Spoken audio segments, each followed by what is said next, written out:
dirahmati Allah, alhamdulillah kita bisa berkumpul lagi di masjid ini, masjid yang kita cintai, setelah menjalankan kewajiban kita yaitu sholat maghrib berjamaah yang dilanjutkan dengan majelis ilmu insyaallah. Bapak Ibu yang dirahmati Allah Subhanahu wa taala, alhamdulillah kita masih di bab-bab awal yang kebetulan kitab ini tersusun atas 7 bab besar, yaitu akidah, ibadah, akhlak, muamalah, pernikahan atau rumah tangga, kemudian waris, pidana, dan peradilan Islam, yang mana si penulis mu'alif menyebutnya sebagai minhajul muslim, yaitu jalan hidupnya orang yang beragama Islam, yang artinya ketika kita mau mempelajari, mengilmui dari awal sampai akhir, insya Allah keislaman kita aman terkendali. Artinya kita memiliki pengetahuan tentang agama kita sejak dari urusan akidah, kemudian ibadah, sampai terakhirnya urusan bernegara. Bapak Ibu yang dirahmati oleh Allah Subhanahu wa taala, kita masih di bab akidah, pasal yang kedua terkait beriman kepada rububiyah Allah Subhanahu wa taala. Nah, rububiyah Allah di sini maknanya adalah mengakui Allah itu sebagai Rabb, satu-satunya Rabb, tidak ada selain Allah yang berhak disembah, karena Allah yang memiliki sifat kerububiyahan, memiliki sifat ketuhanan. Dalilnya sudah disampaikan, dalil nakli. Kemudian pada pertemuan terakhir yang lalu kita sudah sebutkan atau jelaskan tentang dalil akli, yaitu poin yang pertama tentang keesaan Allah dalam menciptakan segala sesuatu, yang intinya Allah berkesendirian dalam menciptakan, Allah nggak butuh bantuan siapapun. Nah, sekarang kita masuk di poin yang kedua, yaitu keesaan Allah dalam memberikan rizki. Jadi karena ini dalil akli, maka disampaikan dalilnya, tapi kita juga bisa ngajak atau diajak untuk berpikir. Artinya bukan berarti Islam itu agama yang melarang umatnya berpikir, bukan. Islam justru memerintahkan umatnya berpikir. Cuman dalam kondisi tertentu, ketika bermain logika, bermain pemikiran, terkadang kita belum nyampe, maka kita kedepankan keimanan dulu. Gitu. Cara mainnya seperti itu. Jangan seperti sebagian orang-orang filsafat yang dia selalu mengatakan nek orang masuk ning pikiranku ora tangguh. Nah, padahal ya setiap kita punya logika berpikir, punya IQ yang berbeda-beda. Makanya standar utamanya tetap dalil, cuman dalam kondisi memang kita mampu menjangkau untuk berpikir, silakan. Tapi ketika tidak, maka kita terima dulu dalil itu sambil kita renungkan. Bapak Ibu yang dirahmati oleh Allah Subhanahu wa taala, poin yang kedua, dalil akli tentang keesaan Allah Subhanahu wa taala dalam memberi rizki. Kalau yang kemarin dalam menciptakan, di mana di sini tidak ada suatu makhluk pun di muka bumi ini, baik yang ada di atas bumi maupun yang berenang di atas air, baik yang tersembunyi di dalam semak-semak maupun yang tidak, yang diberikan rizki ya, selain dari Allah Subhanahu wa taala.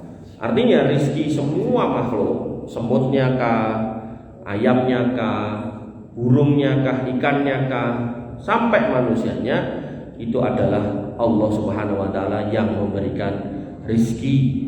Dan kemudian yang memberikan petunjuk untuk mendapat rizki itu juga Allah.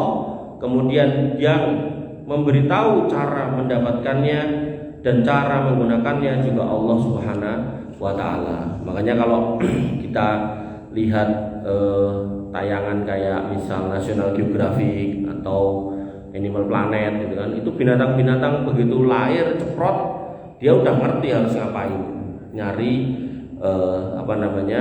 puting susu dari ibunya gitu kan. Burung juga demikian, dia harus ngapain dia tahu. Maka termasuk kayak kura-kura, begitu dia lahir dia juga ngerti dia harus kemana. Buaya, anak buaya juga sama. Ini menunjukkan bahwasannya semua makhluk ini yang berikan rezeki adalah Allah Subhanahu wa taala. Nah, ada sejumlah orang yang kemudian tidak mau mengakui itu. Oh enggak, aku itu rezeki karena aku jadi pegawai negeri. Rezekiku ya sangka gajiku. Bahasanya kan begitu.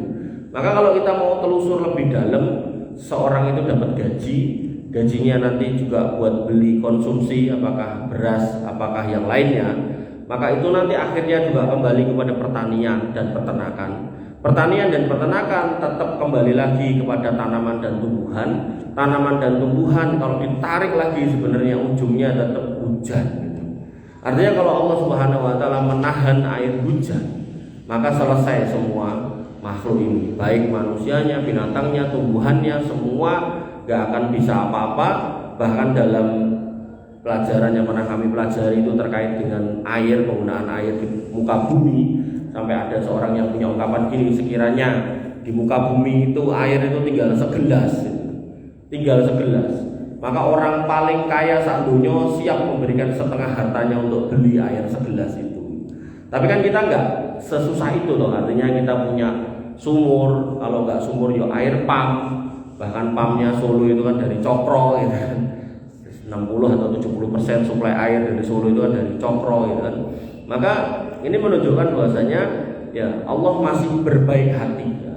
Bahkan orang-orang Cokro sekitarnya itu duwe bisnis namanya itu pemandian kolam-kolam, dadi wong sugih-sugih gitu kan. Itu kalau kerannya Allah dimampet kayak gitu kan, kering sana Solo dan sekitarnya kering semua gitu. Pertanian pada mati, selesai. Artinya orang sekaya apapun hari ini gitu kan masih bisa menyombongkan diri ya, karena Allah masih memberikan air, minimal itu dulu. Belum lagi nanti ngomongkan kesehatan. Berapa banyak orang yang ngapunten salah satu sarafnya Allah hentikan pergerakannya, tiba-tiba nggak bisa gerak tangannya, nggak bisa gerak matanya. Bahkan ada orang yang dulu kita kalau ketemu senyumnya itu ganteng banget, manis banget, begitu sekarang ngapunten kena stroke, perot dan seterusnya gitu kan. Itu menunjukkan manusia itu sebenarnya lemah sekali. Makanya dalam hal ini juga Allah tegaskan tentang kerububiyahan Allah dalam memberi rizki. Maka disebutkan oleh Syekh rahimahullah, mulai dari seekor semut yang merupakan hewan paling kecil hingga manusia yang merupakan makhluk paling sempurna dan paling maju, semua membutuhkan Allah untuk keberadaannya. Gak ada yang gak butuh Allah, semua butuh kepada Allah Subhanahu wa taala, pembentukannya dan untuk makan dan rezekinya. Maka Allah SWT yang menciptakan mereka dan juga memberikan rezekinya, yang membentuknya dan membentuk rezekinya, memberikan makan dan juga rezeki semua kebutuhannya. Berikut adalah beberapa dalil yang menyatakan itu. Nah, jadi kalau di logika tadi kemudian dalilnya mendukung, atau kalau kita belum bisa menerima logika tadi, maka kita imani dulu dalilnya. Insya Allah nanti pelan-pelan kita akan paham. Allah Ta'ala tegaskan dalam Quran surat Abasa ayat 24 sampai 31, wal yanduril insanu ila ta'ami. Jadi Allah meminta kita dan deloken panganan mumil, makanan manusia itu tolong kamu lihat. Anna sobabnal ma'a sobba, sesungguhnya kami benar-benar telah mencurahkan air dari langit. Dan ini menjadi asas rizki kita semua. Sak sugih-sugihnya orang, sak hebat-hebatnya orang, sak gede-gedenya orang, atau sak apapun keren dan hebatnya orang, tetap butuh yang namanya air. Tak mungkin enggak. Kecuali itu bukan orang, ya, robot atau apalah, monggo. Itu pun juga butuh energi sebenarnya, listrik. Yang listrik itu nanti ujung-ujungnya niku tinggal energinya apa ya. Kalau energinya dari batu bara, ya batu bara nanti untuk bisa jadi listrik butuh generator. Generator, sebelum generator nanti ada tungku yang dikasih air, kena panas, airnya nanti umum kayak ketel niku obah, akhirnya ke generator. Jadi tetap ada airnya jadi gitu. Cuman airnya nggak langsung diminum sama si robot itu, tapi ada perubahan energi kinetik menuju energi listrik ya gitu. Nah, hal seperti ini yang kadang manusia itu nggak mau mikir gitu. Artinya pokoknya aku kuat bayar listrik, aku iso mbak tuku banyu sampai bahkan yang perlu tak mubazir kira masalah gitu. Nah, Allah kemudian menegaskan anna sobabna ma'a sobba, sungguh benar-benar kami yang mencurahkan air dari langit. Summa sakoknal ardo sako, kemudian kamilah yang telah membulah bumi dengan sebaik-baiknya. Jadi bumi itu banyak bermunculan biji-bijian, itu Allah Subhanahu wa taala yang mengizinkan. Kemudian fa'ambatna fiha habba, lalu kami tumbuhkan biji-bijian itu di bumi itu.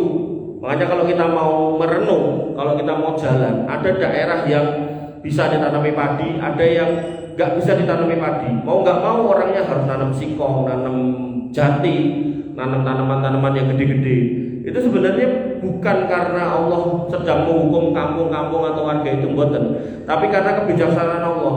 Nek pari kabeh Lah nanti sing nandur jati sinten?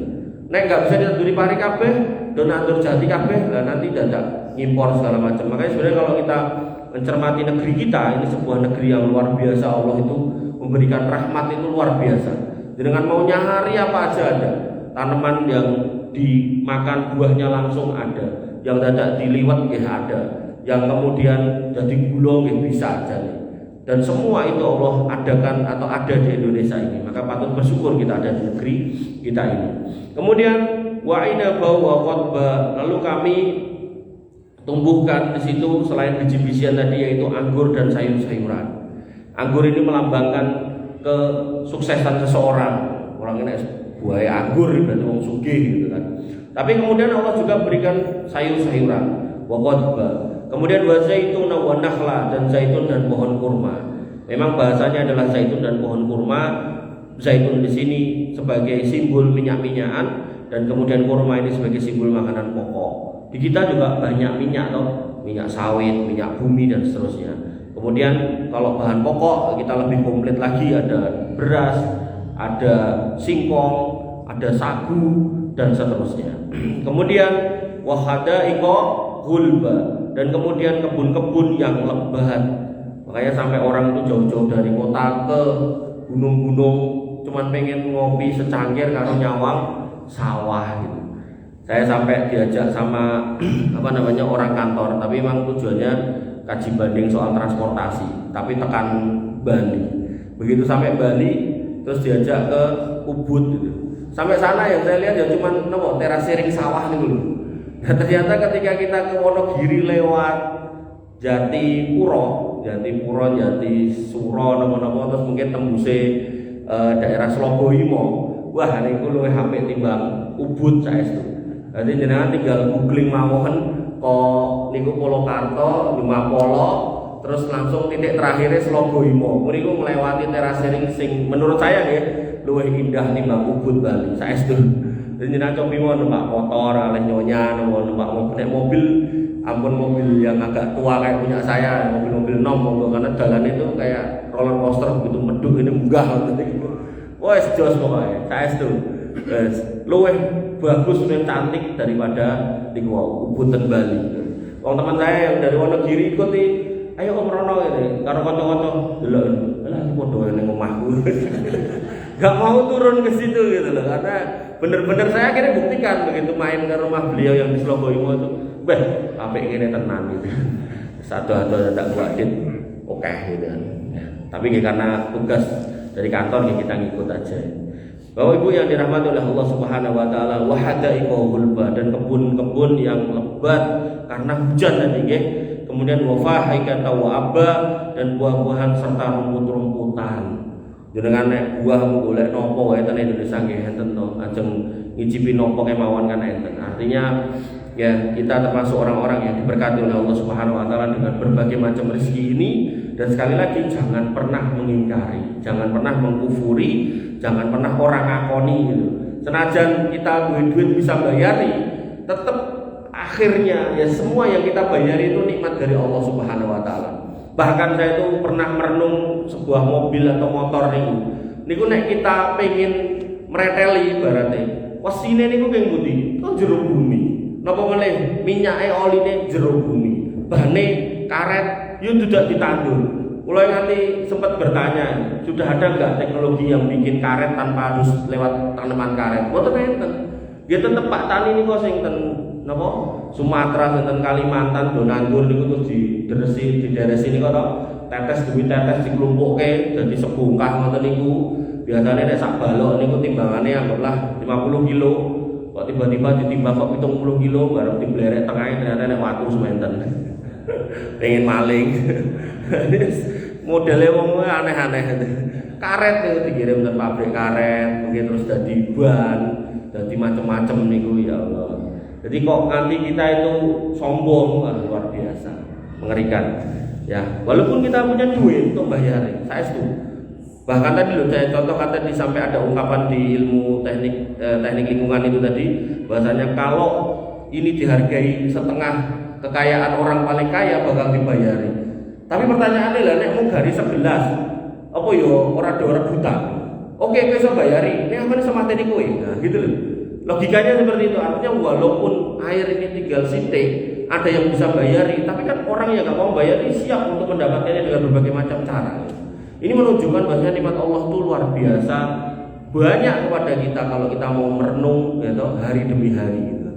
Bapak Ibu yang dirahmati oleh Allah Subhanahu wa taala. Kemudian Allah tegaskan lagi, wa anzalna minas sama'i ma'an, dan kami menurunkan dari langit itu air, yaitu air hujan. Fa akhrajna bihi azwajam min nabatin satta. Maka kami tumbuhkan dari air hujan itu berbagai macam jenis tumbuhan yang beraneka ragam, macam-macam. Kulu war'au an'amakum, maka makanlah dan gembalakanlah binatang-binatang ternakmu. Makanlah kembali ke kita sebagai manusia, binatang ternak juga disuruh untuk makan. Jadi yang makan itu nggak cuma kita, ya kewan-kewan segala macam jenis kewan itu memakan apa yang Allah sediakan di muka bumi dari segala macam tanaman hijau-hijauan. Kok akhirnya ada peternak kambing, peternak sapi yang kemudian sugih duwe mobil Ferrari, itu bukan karena DE sugih duwe duit okeh terus iso tuku Ferrari, bukan itu. Nek dirunut lagi, mergo duwe wedhus, mergo duwe sapi, sapine okeh mangan suket, sukete ijo mergo dikeki udan, iso dijual sapi dan kambingnya, akhirnya kaya, bisa beli mobil Ferrari. Ngoten jane nek gelem jujur. Ujung-ujungnya nggih urusan niku wae kembali kepada air hujan sakjane. Tapi ya namanya manusia. Kadang nek disetake ngoten niku ya tetep orang ngandel gitu. Bahkan wong-wong sing sugih sing sampai blegedu gitu kan, dum-duman 271 triliun, Pak Mbong keduman ra. Iku jane kan ya ngeruk perut bumi to. Sampai ke Freeport juga nganti kerukane nganti muter-muter ngoten niku, nganti kaya golongane undur-undur niku kan.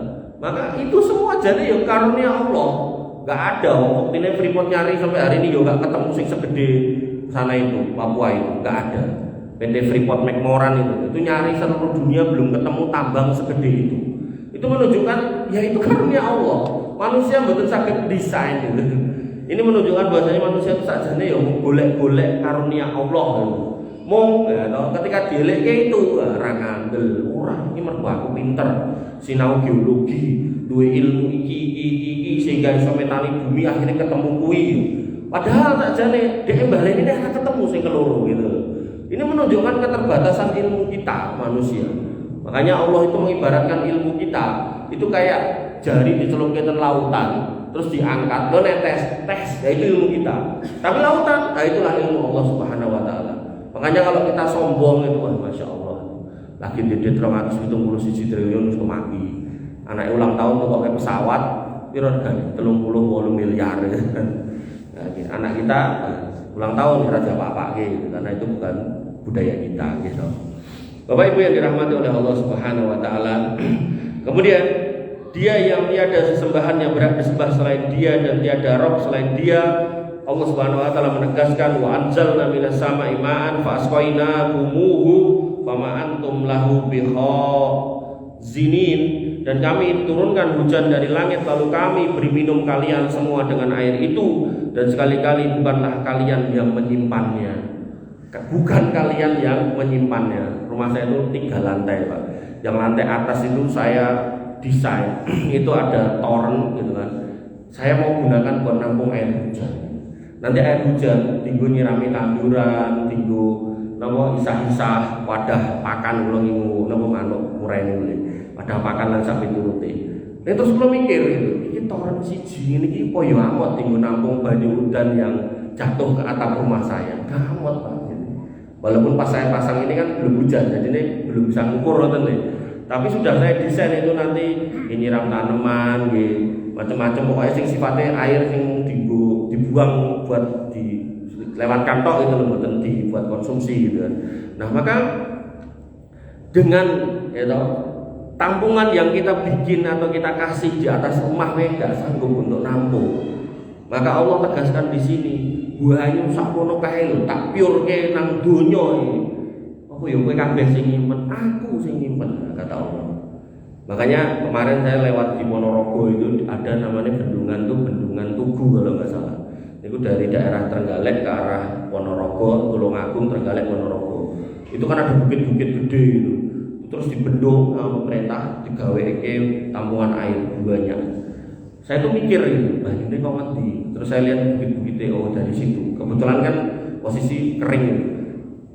Dari bukit-bukit itu pada turun. Itu sakmono kayak. Dan delalah sebelah bendungan itu rumah Pak. Saya tuh batin kok ya bebas sisan rumah itu gitu. Karena ini bendungan ini sampai jebol itu tenggelam semua sebelah sana itu. Maka yang saya pikirkan adalah manusia untuk kemudian mempunyai reservoir, bahasa ilmu sipil reservoir, tampungan air ini, dia tidak bendung kemudian memanfaatkan celah gunung. Itu yang hari ini saya lihat itu wis meh tekan dhuwur itu. Maka kebayang kalau itu hujan deras banget misal 3 hari 4 hari wis ora amot itu bendungannya. Makanya yang terjadi di Gajah Mungkur kan begitu sampai level tertentu, air itu sudah naik di level tertentu, itu kan tekanannya tinggi banget. Nek gak dibuka, akhirnya jebol. Nek jebol akhirnya banjir tambah karuan.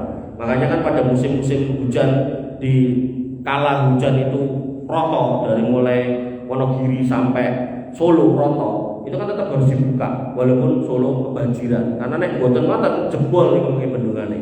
Nah ini menunjukkan manusia itu mendesain tampungan segede apapun rasa sanggup nampung. Makanya Allah tegaskan wama antum lahu bikhazinin, bukan kamu yang nampung, kami yang nampung di langit itu.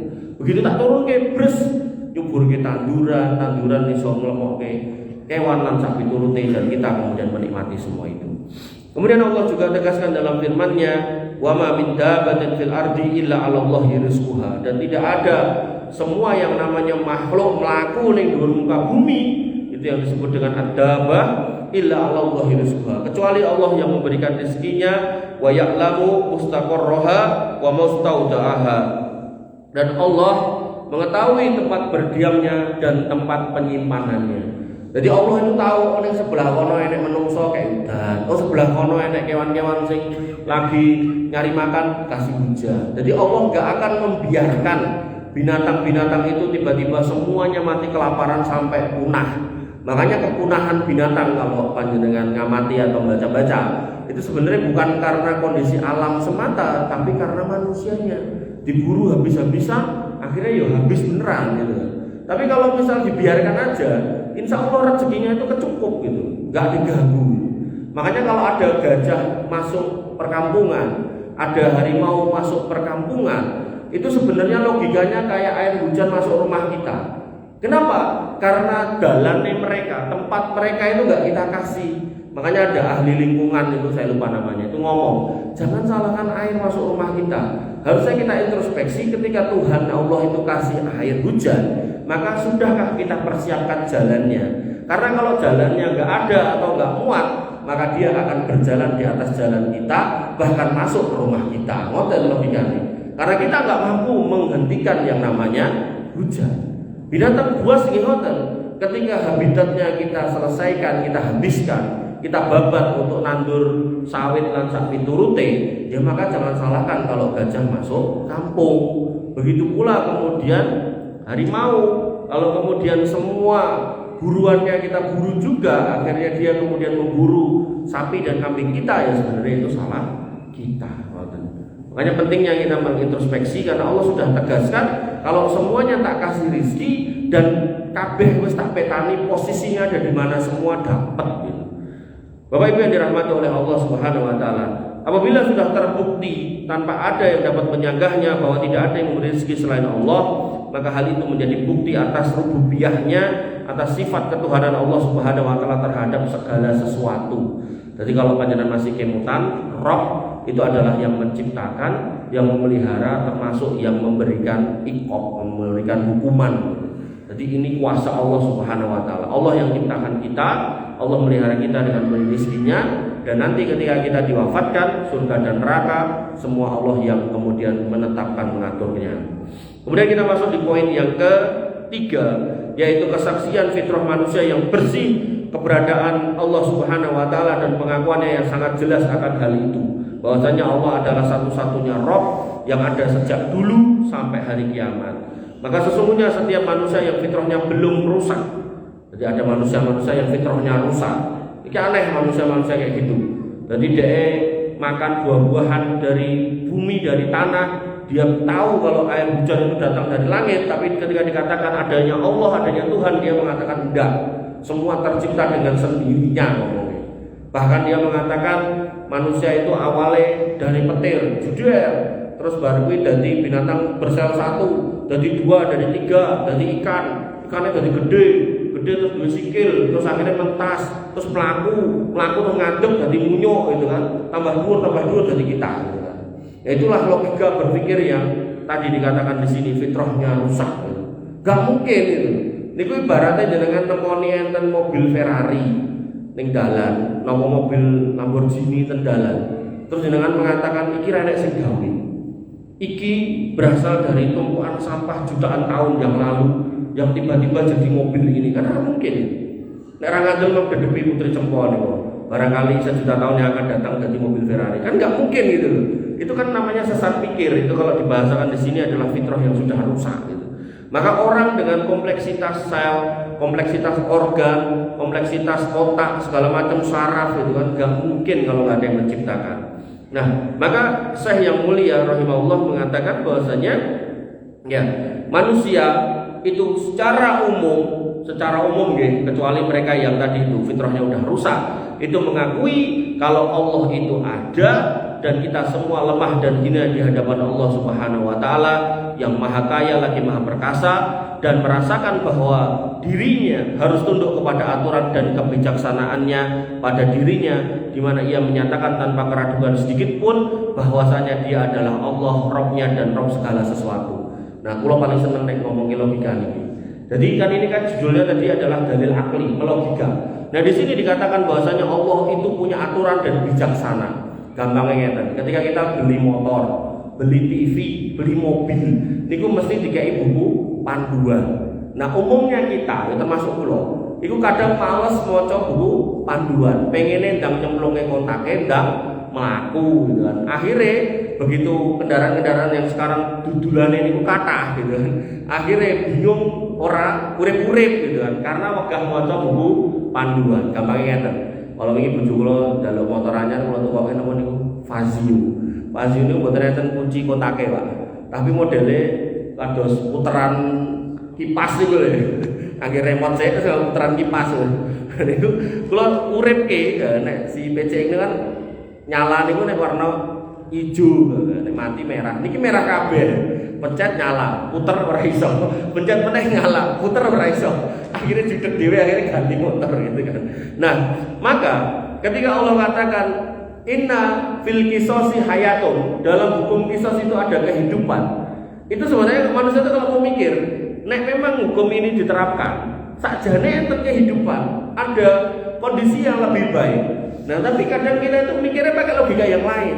Lah, mosok wong mati dipateni, kok lak wong tek siji, sing keloro itu melanggar hak asasi manusia karena mencabut nyawa orang. Nah, sing ketelu mesake, wah sak piturute. Akhirnya di Indonesia tuntutannya maksimal kan rata-rata cuma 20 tahun. Nanti ada macam-macam remisi dan seterusnya, terus jadi 8 tahun dan seterusnya. Bahkan selevel Tommy Soeharto bunuh hakim agung aja cuman kena 7 tahun atau 8 tahun gitu kan. Itu kan ringan banget bunuh hakim bukan hakim agung. Kamu dan hakim agung nopo hakim nopo lah pokoknya nangani deh ini. Nah, maka yang terjadi nopo, ada seorang anak yang bapaknya dibunuh sama temennya. Begitu kemudian temennya ini masuk penjara, anak ini dari kecil harus bayangke dan ngenteni. Oh siap-siap, biar corone latihan silat, kemudian iki metu tak tangani koyo deh menyelesaikan bapak saya. Tenan Pak, begitu divonis lupa ya berapa tahun, tapi nggak sampai 10 tahun akhirnya bebas. Kemudian begitu mau pulang ada yang ngabari, hati-hati, terus dinteni. Akhirnya dia pilih orang mulai ke kampung ini, pilih pindah ke kampung lain. 3 tahun dia nggak pulang kampung, di tempat lain, di kota lain. Nah, begitu kemudian dia merasa harus aman, pulanglah dia. Pulang dia, kemudian begitu sudah di rumah, kula nuwun ini anak yang sudah beranjak gede, kula nuwun, kemudian celurit sudah posisi di belakang. Nah, begitu kemudian Ditanya, ya pengen ketemu, begitu dibukakan pintu, si mantan pembunuh bapaknya ini itu wes merasa nek bocah ini sudah bawa sesuatu karena tangannya satu di belakang kan mungkin ada ngarep ya kan kena kita taruh di belakang. Nah si orang ini begitu buka pintu jebret langsung lari ke kamar mau ngambil celurit karena emang sudah biasa mereka mesti menyimpan senjata-senjata kayak gitu. Nah, sudah langsung dioyak dibacok kayak gitu mati. Dan kasus kayak gini banyak. Ada yang baru dalam persidangan keluarganya, ada yang nyerang tersangkanya dan seterusnya. Tidak selesai-selesai. Akhirnya membunuh justru malah liar. Yang terjadi akhirnya ya nggak ada kehidupan, nggak ada kenyamanan. Makanya dalam hukum Islam tuh kalau memang ya keluarganya mengampuni si tersangka ini ya kudu bayar dia nggak tanggung-tanggung Pak 100 ekor unta. 100 ekor unta mau unta satu regine pinten Pak Sidik. Mami petang puluh yuto yang 100 kan tibone petang miliar gitu. Petang miliar ahli warisnya yang tadinya mungkin bapak era gawean nyusahke wong omah gitu kan dipateni wong terus entuk petang miliar tuh malah entuk warisan gitu. Makanya ditegaskan di Al-Qur'an inna fil qisasi hayatun. Dalam kisos niku ada kehidupan. Makanya saya ngisi kajian tentang penjara niku penjarane nganti kebak Pak. Dan di sini cah cilik-cilik cah nom-nom ya Allah. Kula nganti gede-gede gitu. Dan kebak dan jenengan nek ten Karanganyar ten daerah kula kok dadi rada lali. Jadi luruse Taman Pancasila niku lurus terus, namun daran yang kiri tapi yang kanan lurus terus. Mungkin jenengan akan ketemu daerah Klangon yang wonten Kletu. Niku enten tanah luas banget. Tadinya saya belum tahu itu lajeng dibangun apa tadi. Tapi kalau dilihat desainnya ini katanya penjoro gitu. Sampai akhirnya ada pelang gitu, tak lihat oh iya mau dibangun penjara. Cuman nggak tahu itu penjaranya Solo atau penjaranya Jawa Tengah saya nggak tahu. Tapi gede banget, lebih gede dibangun Solo ini. Maka yang harus kita pahami apa yuk kayak gitu. Nah, kita kemudian istilahnya membangun tempat-tempat untuk mengkarantina orang-orang jahat makin banyak gitu. Harusnya kita perbaiki. Anak-anak kita ketika masuk pesantren kan setengah SPP-nya buat makan loh. Nah, harusnya penjara itu kan kurikulumnya kurikulum pesantren. Jadi nek ra lulus rasa ditokke. Tapi nek wis lulus dengan standar mungkin wis hafal ini, hafal itu, paham ini, paham itu akeh ditokke lah. Insyaallah niku nek maling pitik yo metu dadi ustaz, dadi kiai. Tapi nek sakniki kan mboten. Maling pitik mlebu, metu baline maling motor. Metu neh, blabung neh, maling mobil karo pembunuhan. Lantak piturute padahal pemerintah menghabiskan dana banyak banget. Bapak Ibu yang dirahmati oleh Allah Subhanahu wa taala, bahkan mereka yang dalam penjara pun dikasih rezeki oleh Allah Subhanahu wa taala. Nah, kembali ke sini. Maka kalau kita fitrah manusia mengakui kalau Allah itu yang menciptakan dan dalam penciptaan itu ada semua kebijaksanaan Allah Subhanahu wa taala, bagaimana firman-Nya, "Wala in sa'altahum man khalaqas samawati wal arda yaquluna khalaqahunnal azizul alim." Sungguhnya jika kamu bertanya kepada mereka orang-orang musyrik siapa yang telah menciptakan langit dan bumi, niscaya mereka mengatakan semua itu ciptaan Allah, Zat yang Maha Perkasa lagi Maha Mengetahui. Jadi orang-orang musyrik pun mengakui gitu kan. Makanya ketika kita lihat orang-orang yang mempraktekkan sajen lan sampai turun kita tanya, kok dadak koyo ngene, jane sing nyiptake alam semesta iki sinten gitu. Dia akan mengatakan Gusti Allah gitu kan. Tapi begitu kemudian kok dadak ngene gitu kan. Kata dia, kok nek ra ngene kok ndak ngono lah gitu. Nah, candaan ini yang kemudian keliru. Harusnya ketika kita mengakui yang menciptakan semua ini adalah Allah Subhanahu wa taala, maka keselamatan di lautan, keselamatan di jalanan, rezeki dan seterusnya, ya kembalinya datangnya yaitu dari Allah Subhanahu wa taala. Jadi enggak perlu pakai sajen. Makanya yang saya jelaskan terkait persajenan ini gitu kan. Itu kadang kita tuh kalau pakai logika itu kadang enggak masuk akal.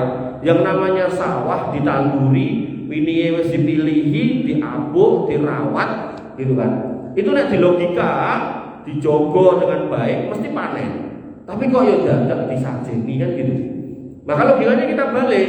Nek memang sajen itu benar-benar berpengaruh terhadap tanduran di sawah itu, wis ora usah nandur pari, dijarke wae, ora usah diambuk, ora usah diapake, dijarke wae. Sajen iki wis akeh. Dengan harapan supaya metune pari dan panen sing akeh. Kan enggak mungkin, gitu. Sama halnya dengan bangun rumah. Ada orang yang bangun rumah dan tentu saja ini pojokane, pondasine, pengerete lan sak piturute gitu kan. Dengan harapan omahe dadi apik tur kuat tur kokoh gitu kan. Nek perlu anti gempa. Maka pertanyaannya, nek selama bangun ngangge pasir, ngangge watu, ngangge kayu sing bener, ngangge cakar ayam, takarane bener, arsiteknya oke, insya Allah ya tetap jadi rasa ngangge sajen gitu. Maka ketika Allah tegaskan kalau yang memberi rezeki itu Allah, maka ini disaksikan oleh semua makhluk hidup dan mereka pun bersaksi yang menciptakan itu Allah. Nek Allah yang menciptakan sebagai Rob, pasti Allah akan memelihara memberikan rezeki. Oleh karena itu kalau ada orang minta kepada yang lain, ya ini salah alamat gitu. Kalau rezeki tenggene mbah niki mbah niku, dadak topo ten gunung niki lah niku kelirune katuan. Makanya itu masuk dalam wilayah kesyirikan. Bapak Ibu yang dirahmati oleh Allah Subhanahu wa taala, Allah tegaskan lagi pada Quran yang lain, wala in sa'alta man khalaqas samawati wal arda wa sakhara samsa wal qamar la yaquluna Allah. Kalau kamu tanyakan kepada orang-orang musyrik itu siapa yang menciptakan langit dan bumi dan siapa yang mempergantikan matahari dan bulan, la yaquluna Allah, maka mereka akan mengatakan Allah yang melakukan. Kemudian ayat yang lain lagi, qul man rabbus samawati wa rabbul arsyil adim, sayaquluna Allah. Katakanlah siapakah Rabb yang mempunyai langit dan bumi yang 7, maka mereka mengatakan Allah yang mempunyai termasuk arsy yang besar.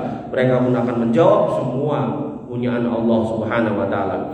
Kemudian dalam ayat yang lain Allah tegaskan lagi, qul man yarzuqukum minas samai wal ard amman yamlikus sam'a wal absara wa may yukhrijul hayya minal mayyiti wa yukhrijul mayyita minal hayyi wa may yudabbirul amra fasayaquluna Allah faqul afala tattaqun fadzalikumullahu rabbukumul haq famadza ba'dal haqqi illa dhalal.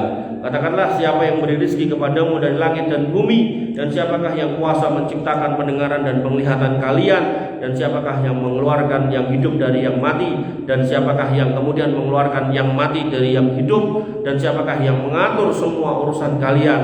Maka mereka menjawab Allah. Maka katakanlah, mengapa kamu tidak bertakwa kepadanya, mengapa kamu menduakannya, mengapa kamu berbuat kesyirikan kepadanya. Maka itulah Allah Rabbmu yang sebenarnya. Maka tidak ada sesudah kebenaran itu melainkan kesesatan. Artinya orang-orang yang setelah menyatakan Allah itu Rabb tapi kok kemudian berbuat kesyirikan, itu jelas sebuah kesesatan. Dolalam ba'ida, sebuah kesesatan yang jauh sekali. Orang yang menyatakan Allah yang menciptakan langit dan bumi kok kemudian mencari rezeki dari Rabb yang lain, itu sebuah kesalahan yang sangat jauh dan seterusnya. Bapak Ibu yang dirahmati oleh Allah Subhanahu wa taala, pun wakdali Oh 1 menit. Nggih, mbok pilih cekap semanten ingkang saged kula aturaken. Insyaallah minggu yang akan datang kita lanjutkan pada pasal yang ketiga, yaitu beriman kepada uluhiyah Allah Subhanahu wa taala terhadap seluruh makhluknya. Aku lu qouli hada astaghfirullahaladzim li wa lakum wa lisairil mu'minina min dzambihim innahu huwal ghafurur rahim. Subhanakallahumma bihamdika asyhadu an la ilaha illa anta astaghfiruka wa atubu ilaik. Assalamualaikum warahmatullahi wabarakatuh.